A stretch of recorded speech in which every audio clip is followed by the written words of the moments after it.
You're being manipulated right now. Not by me.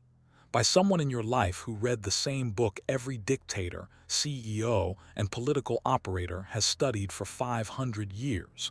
And they're using it on you because you don't know the playbook. Here's what's wild about Niccolò Machiavelli. He didn't invent manipulation. He just wrote down what powerful people were already doing in the shadows. He pulled back the curtain on techniques that had been passed down through royal courts, military campaigns, and political machines for centuries. And when he published it, the church banned it. Scholars condemned it. His name became synonymous with evil, not because the tactics didn't work, because they worked too well, and the people already using them didn't want everyone else learning the game. But here's your advantage right now. I'm about to walk you through the 10 most devastating manipulation tactics Machiavelli documented. Not theory, not philosophy, actual techniques that are being deployed against you every single day by people who understand human psychology better than you understand yourself. By the end of this, you'll recognize these patterns instantly. You'll see them in your workplace, your relationships, your social circles. And once you see them, once you understand the mechanism behind each one, nobody can run these plays on you again without you knowing exactly what's happening. But there's a twist. Knowing these tactics means you'll also know how to use them. And that's where it gets uncomfortable. Because Machiavelli didn't write this stuff down to make you a better person. He wrote it to make you effective. What you do with that effectiveness. That's between you and whatever you're trying to build. Let's start with number 10, the one that's probably being used on you right this second. Tactic 10, controlled information flow. You think you're making decisions. You're not. You're making decisions based on the information you have access to. And someone else is controlling what information reaches you. Machiavelli called this managing the prince's ear. He noticed that the most powerful advisors weren't the smartest or most loyal. They were the ones who controlled what the ruler heard before anyone else could spin it. They didn't need to lie. They just needed to be first. Because the first story someone hears becomes the frame for every story after it. You're not evaluating information neutrally. You're comparing new information against the initial frame. And whoever sets that frame controls your conclusion. Let me show you how this works in your life right now. Your manager calls a meeting. Before that meeting, your coworker pulls you aside. Casual conversation. Just giving you a heads up about what's coming. Except it's not casual. They're framing the narrative. Telling you how to interpret what you're about to hear. Positioning themselves as the helpful insider while simultaneously controlling how you process the actual meeting. By the time your manager speaks, you're not listening with fresh ears. You're listening through the frame your coworker built. That's information flow control. And it's everywhere. Your friend tells you about their relationship problems but only shares the parts that make them look reasonable. You're getting controlled information flow. A news article gives you 5 facts but leaves out the 3 that would completely change your conclusion. Controlled information flow. Someone asks your opinion after they've already told you what everyone else thinks. They've just managed your ear. Machiavelli watched advisors in Renaissance Italy destroy their rivals not through direct attack but through information control. They'd make sure the prince heard their version first, heard it from trusted sources, heard it repeatedly until it became the accepted truth. And the rival, they'd be defending themselves against a narrative they didn't even know existed until it was too late. Here's how you defend against this. When someone volunteers information, especially information that frames someone else negatively or positions a situation a certain way, pause. Ask yourself, what information am I not getting? Who benefits from me believing this version? What would I think if I heard the other side first? You're not being paranoid. You're just refusing to let someone else be the sole architect of your reality. And once you start noticing this pattern, you'll see it constantly. Every time someone says, just so you know, or between you and me, or I probably shouldn't tell you this but. They're managing your ear. Which brings us to Tactic 9, the one that makes you defend the person manipulating you. Tactic 9. Strategic vulnerability. This one's gonna sting because you've fallen for it. Everyone has. Machiavelli wrote about how the most effective leaders weren't the ones who appeared strongest. They were the ones who knew exactly when to appear weak. Not actually weak, strategically vulnerable, because vulnerability disarms. It makes people drop their guard. It creates a bond that feels real because you're seeing something private, something they don't show everyone else, except it's calculated. Let me paint you a picture. Someone at work has been difficult to read, professional, distant. You can't quite figure them out. Then one day they open up to you, share something personal, a struggle they're dealing with, a fear they have. Something that makes them human instead of this polished professional persona, and immediately you feel closer to them. You feel trusted, special, like you've been led into an inner circle. That's the trap, because now you're invested, you're protective of them. And when someone else criticizes them or questions their motives, you defend them. Not because you've evaluated their actions objectively, because they shared vulnerability with you, and humans are wired to protect people who have been vulnerable with them. Machiavelli saw princes do this constantly. They'd share private concerns with different advisors, make each one feel like they were the only one seeing the real person behind the crown, and those advisors would become fiercely loyal. Not because the prince was particularly honest or good, because they believed they had special access. Here's how this plays out in relationships. Someone you're dating keeps things surface level for weeks. Then one night they open up about their past, some pain they've carried, some wound that explains their behavior, and suddenly everything difficult about them makes sense. You're not annoyed anymore. You're understanding, compassionate. They've just weaponized vulnerability. I'm not saying everyone who shares something personal is manipulating you. Most people are genuinely connecting, but Machiavelli would want you to ask, is this vulnerability creating accountability or preventing it?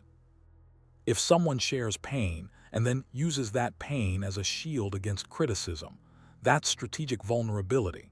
If they open up about struggles but nothing about their behavior actually changes, that's strategic vulnerability. If you find yourself defending someone's actions to others using their trauma as justification, congratulations. You've been played. Real vulnerability creates change. Strategic vulnerability creates protection from accountability. Learn to tell the difference, because Tactic 8 is about to show you how this gets even more sophisticated. Tactic 8. The divide and isolate pattern. Machiavelli was obsessed with one question. How do you control a group without them realizing they're being controlled? And he found the answer watching Italian city-states tear themselves apart from the inside. You don't control the group. You divide it. You create factions. You make people compete for your favor. You ensure that no two people trust each other more than they trust you, because a divided group can't organize against you. They're too busy managing their relationships with each other. This is happening in your life right now. Your boss treats every employee slightly differently, gives each person a different story about what's happening with the company, makes sure information flows through them, never directly between team members. They're dividing. Your friend constantly creates drama between mutual friends. They tell you what someone else said about you, then tell that person what you said. Never quite the full context, just enough to create friction. They're isolating. A romantic partner slowly reduces your contact with friends and family, not overtly, just through small comments, little criticisms, creating situations where you have to choose between them and others. Classic isolation. Machiavelli wrote explicitly about this. He said a prince should never allow his subjects to have relationships with each other that rival their relationship with him. Because the moment people start comparing notes, start building alliances, start communicating directly, the manipulation becomes visible. And visibility kills the technique. Here's the brutal part. The person doing this often doesn't even realize they're doing it. They've just learned that keeping people separated gives them more control, more influence, more centrality in the network. It's not a conspiracy. It's an incentive structure they've unconsciously optimized for. So how do you counter it? You communicate horizontally. When someone tells you what another person supposedly said or did, you go directly to that person and verify, not confrontationally, just casually. Hey, I heard X that true. Watch what happens. Either you'll discover the information was accurate and you needed to know it, or you'll discover it was twisted, incomplete, or flat out false. And the person who's been dividing you, they just lost their power, because their power depends on being the only bridge between people, the only one with the full picture. Once people start talking directly, the bridge becomes unnecessary. And manipulation requires information asymmetry. Kill the asymmetry, kill the control. But Tactic 7, that's where manipulation becomes art. Tactic 7, manufactured scarcity. Humans want what they can't have. Everyone knows this. But Machiavelli understood how to engineer it. He watched merchants in Florence create artificial shortages, watched princes ration their time and attention, watched entire economies get manipulated through controlled availability, and he realized something brutal. Value isn't about quality, it's about scarcity. The same thing abundant is worthless. The same thing scarce is priceless. And if you control scarcity, you control value. Let me show you how this works in ways you haven't noticed. Your attention is being made scarce. Someone's always busy, always hard to reach. They respond when they want, not when you need. That's not accidental. They're increasing their value by making themselves scarce. And you're doing exactly what they want, valuing their attention more because it's harder to get. It works on dates. It works in business. It works in friendships. The person who's always available gets taken for granted. The person who's selectively available gets pursued. But here's where it gets darker. Manufactured scarcity isn't just about time and attention. It's about information, opportunities, validation, approval. A manager who rations positive feedback isn't necessarily stingy. They might be deliberately creating scarcity so that when feedback does come, it feels more valuable, more meaningful. An investor who's considering your pitch for weeks isn't necessarily slow. They might be making their eventual yes more valuable by making you wait for it. A romantic interest who gives you just enough attention to keep you engaged but never quite commits. They're manufacturing scarcity of commitment to keep you investing without them having to invest back. Machiavelli would call this the economics of favor. If you give favor freely, it becomes expected. If you make people work for it, earn it, wait for it, they value it exponentially more. And here's the kicker. Once you understand this, you can't unsee it everywhere. Limited time offers, exclusive access, VIP treatment, early bird specials. It's all manufactured scarcity designed to make you move faster, pay more, commit harder than you would if the thing was just available. But the defense is simple. Ask yourself, is this actually scarce, or is it being made to feel scarce? If someone's time is genuinely limited because they're building something meaningful, that's real scarcity. If someone's time is limited because they're deliberately making you chase them, that's manufactured. One is a natural consequence of value. The other is a manipulation tactic disguised as value. Learn to tell the difference, because Tactic 6 is about to flip your understanding of honesty completely upside down. Tactic 6. Selective honesty. This is the one that breaks people.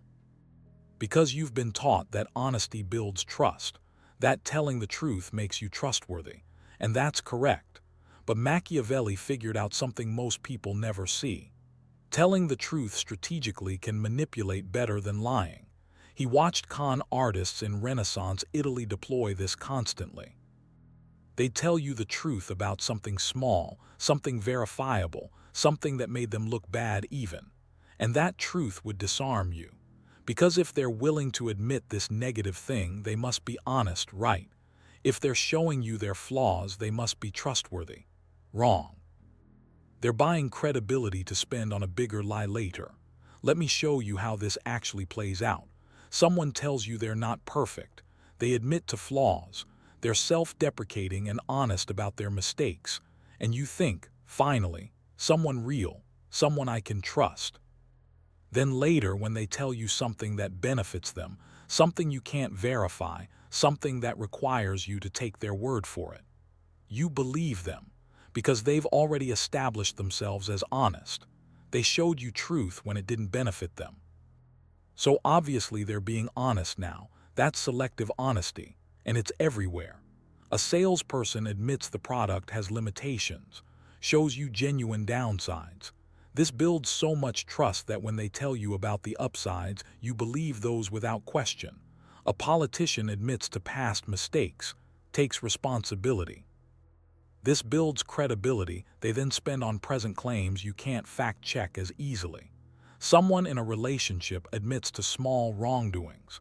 This creates a sense of openness that makes you less suspicious when bigger things don't add up. Machiavelli wrote about this explicitly. He said appearing honest is more useful than being honest, and the best way to appear honest. Be honest about the things that don't matter so you can be dishonest about the things that do. It's dark, I know, but once you see this pattern, you'll notice it constantly. The person who overshares vulnerabilities but never actually changes behavior. The leader who admits to failures publicly but never takes accountability privately. The friend who confesses small betrayals but hides the big ones behind that honesty. They're buying trust in small transactions to steal larger things later. Here's your defense. Don't judge someone's honesty by what they admit. Judge it by what they do with information that actually costs them something. Are they honest when honesty threatens their position? When truth hurts their goals? When reality conflicts with their narrative? Or are they only honest when honesty is strategic? Real integrity doesn't pick and choose. Selective honesty always does. And Tactic 5. This is where the manipulation becomes psychological warfare. Tactic 5. Emotional loan sharking. You've borrowed from someone, not money, something more expensive, emotional debt. And you're about to find out the interest rate. Machiavelli watched princes deploy this constantly. They do favors, grant requests, offer help, not because they were generous, because they were investing. Every favor you accept is a loan, and it will be called in, usually at the worst possible time. Usually for more than it was worth when you accepted it. Let me break down how this works in your actual life. Someone helps you when you're struggling, not because you asked. They volunteer. They insist. They make it clear they're going out of their way for you. And you're grateful, you should be, but here's what's happening underneath.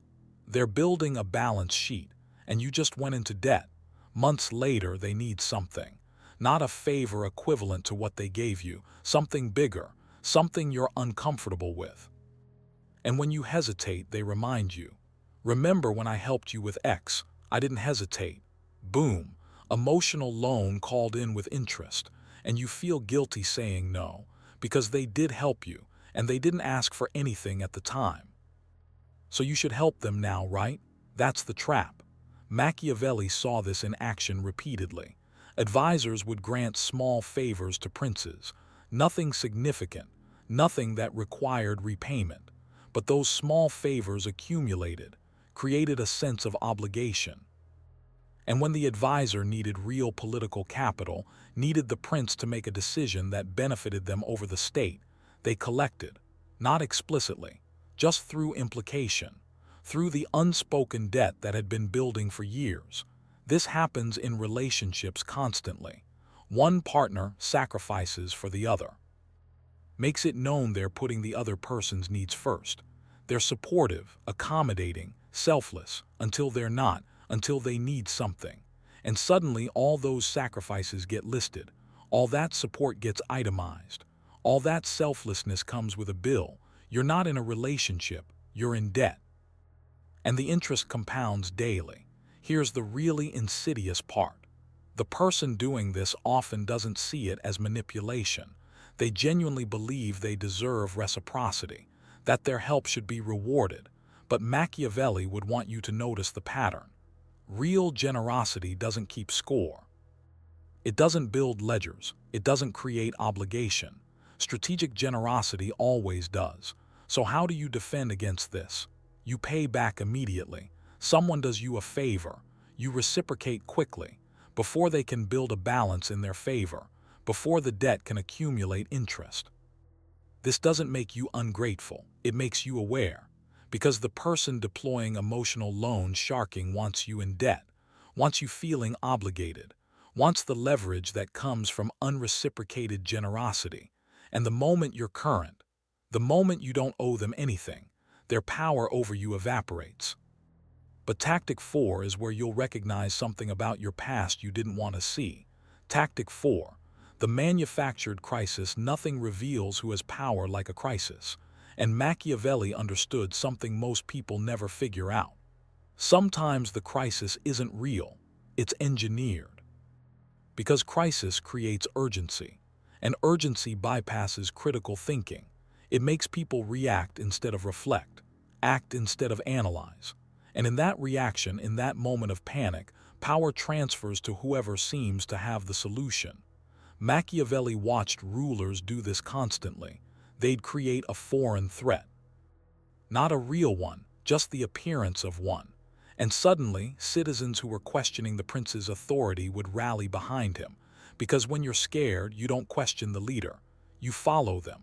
Let me show you this pattern in your life. Your manager walks into a meeting. Everyone's calm. Then they drop a bomb. Clients threatening to leave. Need this fixed by end of day. All hands on deck. Suddenly, everyone's in crisis mode. No one asks if the client actually said that. No one questions whether end of day is a real deadline or an invented one. You just move. That's manufactured crisis. Was the client actually threatening to leave? Maybe, maybe not, but the crisis is useful regardless, because now your manager looks decisive, action-oriented, and you're too busy reacting to question whether this crisis was preventable, whether it's even real, or whether it's being used to push through decisions that wouldn't normally get approved. This happens in relationships too. Someone creates emotional urgency. They need to talk right now. They can't wait. This is important. And you drop everything, cancel plans, shift your focus entirely to their emergency. But when you actually get to the conversation, it's not an emergency, it's a complaint, a feeling, something that could have waited, but the crisis frame made you reactive, made you prioritize them over everything else, made you feel like you had to respond immediately or something terrible would happen. That's manufactured urgency being used to control your attention and time. Machiavelli would say this is one of the most powerful tools available because it works on everyone. Smart people, aware people. People who think they're too rational to be manipulated, because crisis bypasses rationality. It triggers survival instincts, and those instincts don't care about logic. Here's your defense. When someone presents a crisis, pause just for a second. Just long enough to ask, is this actually a crisis or is this being framed as one? What happens if I don't react immediately? Does this truly require urgency, or does urgency just benefit the person creating it?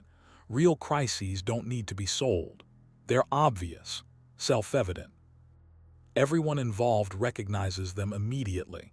Manufactured crises need framing, need repetition, need someone to convince you that you should panic. And the moment you stop panicking, the crisis loses its power. But we're only at number 4. The top 3 tactics are where this gets truly dangerous. Because Tactic 3 is probably being used against you by someone you love. Tactic 3, incremental boundary erosion you didn't notice when it started. That's the point. Machiavelli studied how princes took over territories, and the ones who succeeded didn't invade with armies. They negotiated small concessions, tiny compromises, things that seemed reasonable at the time.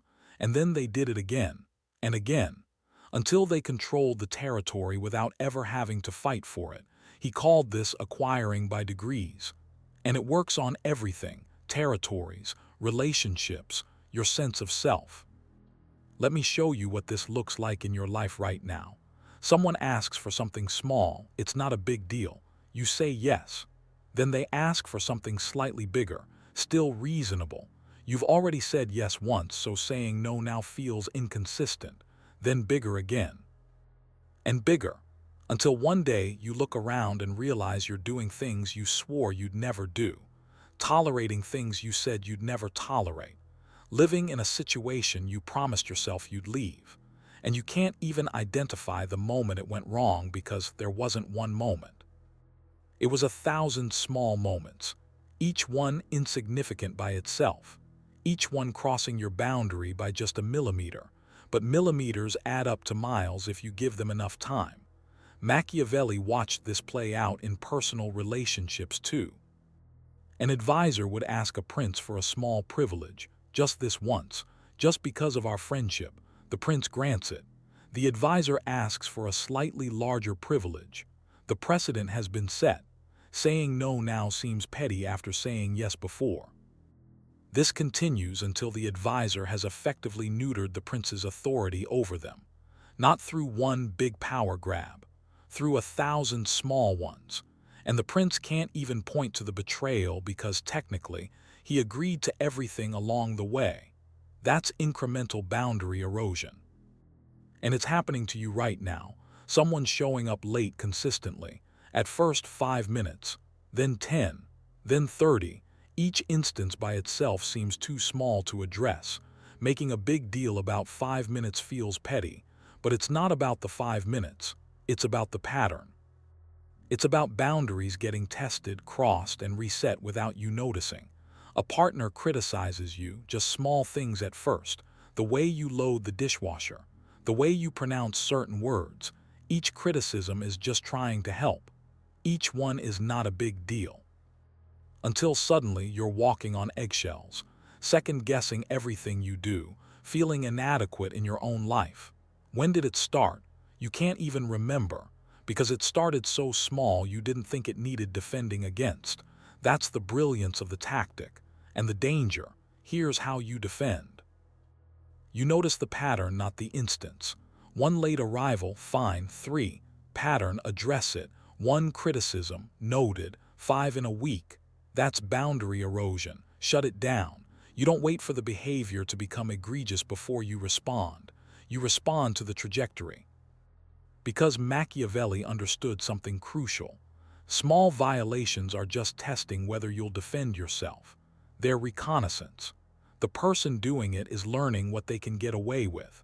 And if you let small things slide, you've just taught them that bigger things might slide too. Your boundaries aren't walls that should never be crossed. They're lines that should be reset immediately when crossed. Every time you let something slide, because it's not a big deal, you're teaching people where your real boundaries are. And eventually, your real boundaries end up so far from where you thought they were that you don't recognize yourself anymore. But tactic 2.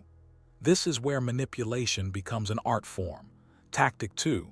The illusion of choice. You think you made a decision. You didn't. Someone gave you options. And you picked one, but the options themselves, those were curated. Machiavelli watched advisors do this to princes constantly. They'd present 3 choices. All of them led to the outcome the advisor wanted, just through different paths. The prince felt like he was in control, making decisions, exercising his authority. But he was just choosing between flavors of the same outcome. That's the illusion of choice. And it's the most elegant manipulation tactic ever developed because the person being manipulated never realizes they've been manipulated. They think they decided. They own the outcome. They can't even blame you because technically they chose. Let me break down how this works in practice. Your partner wants to move to a different city. You're not sure, so they present options. We could move to City A where I have a great job opportunity. Or City B where my family is. Or City C where the cost of living is lower. You discuss it, weigh the options, eventually pick one. But notice what wasn't on the table: staying where you are. That option was never presented. The frame was which city, not whether to move. The choice was curated. Your manager wants you to take on extra work. They don't demand it, they give you options. You can lead Project X, assist with Project Y, or join the team on Project Z. You pick one, you feel like you had agency, but notice what wasn't offered: not taking on anything extra. That wasn't an option. The frame was which project, not whether to take more work. You've been managed through curated choice. Machiavelli wrote explicitly about this. He said the most dangerous princes weren't the ones who commanded directly. They were the ones who made their subjects believe they were free while controlling the menu of options. Because when people feel like they chose, they commit harder. They defend the decision. They can't rebel against it because they're the ones who made it, even though the choice itself was an illusion. Here's where this gets really dark. Every election where both candidates support the same foreign policy but differ on social issues, illusion of choice. Every restaurant menu that seems to have variety but is actually designed to make you choose the high-margin items, illusion of choice. Every negotiation where someone makes 3 offers but all 3 favor them differently, illusion of choice. You're being given just enough freedom to feel autonomous while being guided toward predetermined outcomes. And the defense is harder than you think, because you have to ask, what options weren't presented? What's outside the menu? What choices exist that I'm not being offered? Real autonomy isn't choosing between given options. It's questioning who gave you those options and why. Let me give you a tactical example. Someone asks, should we meet Tuesday or Wednesday? Most people pick one. They feel like they participated in the decision. But what if you don't want to meet at all? What if Thursday works better for you? What if you need more information before committing to any meeting? Those options weren't on the table. The question was framed to exclude them. That's curated choice. And once you start noticing it, you'll see it everywhere. In job offers that present salary or benefits but not both. In relationships where someone frames disagreements as my way or your way without exploring third options. In sales pitches that offer gold, silver, or bronze packages when none is actually the right answer. The person controlling the options controls the outcome, even when you think you're choosing freely. Which brings us to the #1 most dangerous manipulation tactic Machiavelli ever documented. The one that's so powerful, so effective, that once someone uses it on you successfully, you'll defend them against anyone who tries to warn you. Tactic 1. Manufacturing shared enemies. This is it. The most powerful manipulation tactic in human history. Machiavelli watched it build empires, topple kingdoms, unite populations that had nothing in common except one thing: a shared enemy. Because nothing bonds people faster than mutual opposition. Nothing makes someone trust you quicker than fighting the same fight. Nothing makes someone loyal to you like believing you're both under attack from the same threat. And the most dangerous manipulators, they don't wait for a real enemy to appear. They create one. Let me show you how this works in ways that'll make you uncomfortable. Someone at work slowly positions you against another coworker. They tell you things that person said. Frame their actions as hostile. Interpret everything they do in the worst possible light. And suddenly, you and this person are united against a common enemy. You trust them. You confide in them. You share information with them you wouldn't share with anyone else, because they're on your side. You're fighting the same battle, except here's the thing. The battle might not be real. The enemy might not actually be hostile. Everything you believe about the situation might have been carefully constructed by the person now claiming to be your ally. Machiavelli saw this constantly. An advisor would tell a prince that another advisor was plotting against him. Didn't matter if it was true. The prince now saw that advisor as a threat. And who did the prince turn to for counsel on handling this threat? The advisor who warned him about it in the first place. Boom, instant trust, instant access, instant influence, all built on a manufactured enemy. This happens in relationships in devastating ways. A new partner slowly positions you against your friends. They don't really understand you like I do. They're jealous of us. They're trying to sabotage this relationship. And you start seeing your friends differently. You start pulling away. You start believing that it's you and your partner against the world, which is exactly what they need you to believe, because now you're isolated, you're dependent. You're united with them against everyone else. And the only person you trust enough to give you perspective is the person who created the perspective in the first place. That's the power of manufactured shared enemies. It doesn't just make someone trust you. It makes them isolate themselves from anyone who might question whether the enemy is real.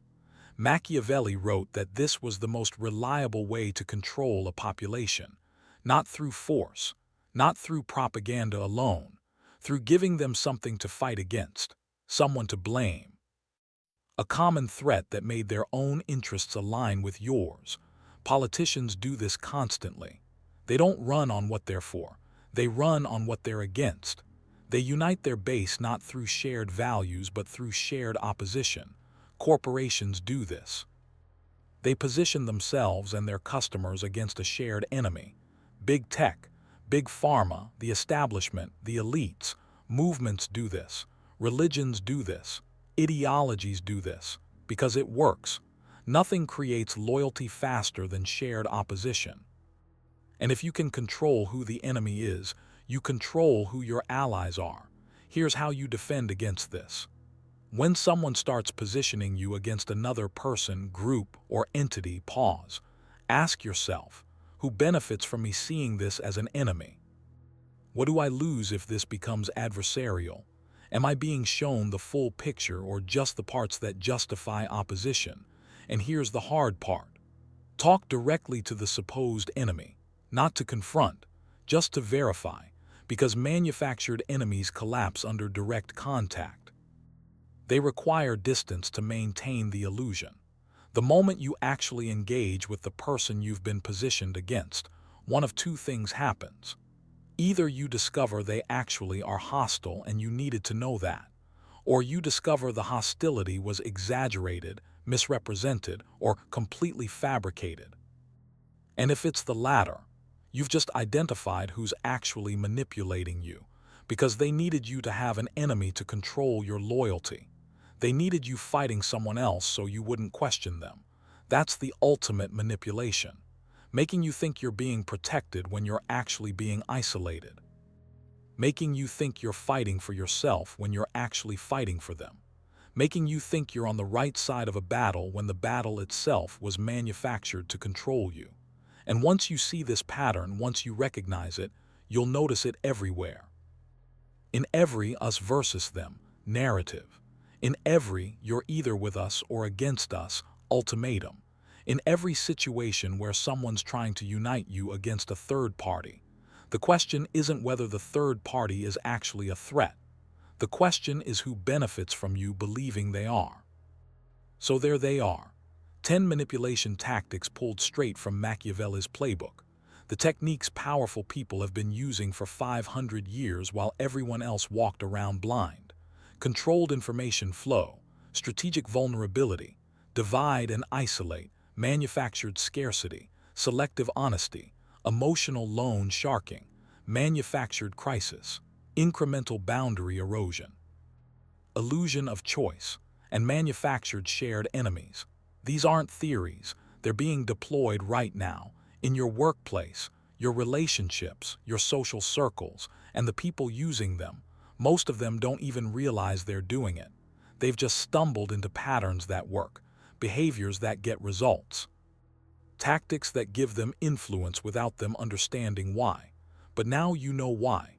You've seen the mechanism behind each one. You understand how they operate, how they bypass your rational mind and manipulate through psychology, emotion, and social dynamics.